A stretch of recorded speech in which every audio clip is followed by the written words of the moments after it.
এই ফাতেমা যেদিন ইন্তেকাল করবে, নবীর ইন্তেকালের 6 মাস পরে মা ফাতেমার ইন্তেকাল।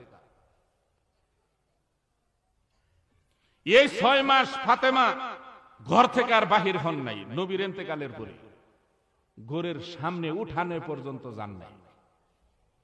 এই 6টা মাস ওই রুমেই বসেছিলেন আর শুধু কান্নাকাটি করেছেন।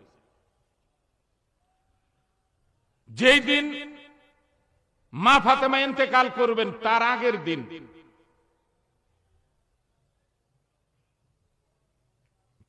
দিন এশার নামাজের পরে ফাতেমা ঘুমিয়ে গেছেন। ঘুমন্ত অবস্থায় স্বপ্নে দেখে মারে যখন কাঁদতেছে, নবী তাকে স্বপ্নে দেখাইলেন, মারে তুই আর কত কাঁদবি, তবে তোর জন্য আজকে এলান হলো, আজকে তোর স্বামী আর হাসান হোসেনের সাথে তুই সেহরি খাবি,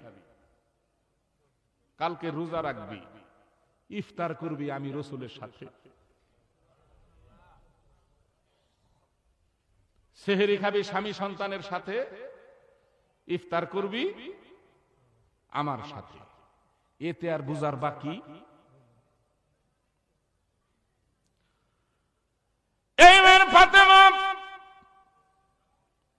পরের দিন ফজরের নামাজের পরে স্বামী হযরত আলীকে কাছে ডাকলেন, হাসান হোসেনকে কাছে ডাকলেন। ফাতেমা কয়, স্বামী গো, আমি গত রজনীতে একটি স্বপ্ন দেখেছি, আপনি অনুমতি দিলে বলবো নাকি? এবার আলী কয়, ফাতেমা বলো তুমি কি স্বপ্নে দেখেছো? বলে, গত রজনীতে আমার বাবা আমার কাছে আসছিল সাক্ষাতে,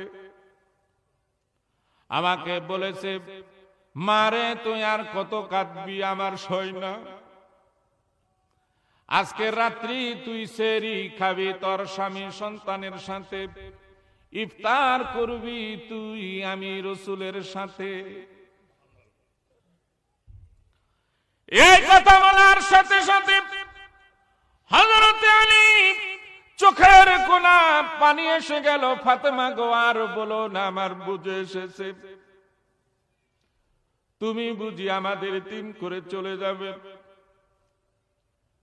হযরত আলী কান্নাকাটি শুরু করলেন। হাসান হোসেন কান্দে। হাসান হোসেনকে দু ভাইকে বুকে জড়িয়ে ধরে ফাতেমা কান্দে, বাবা গো চিন্তা করো না, আফসোস করো না, আল্লাহ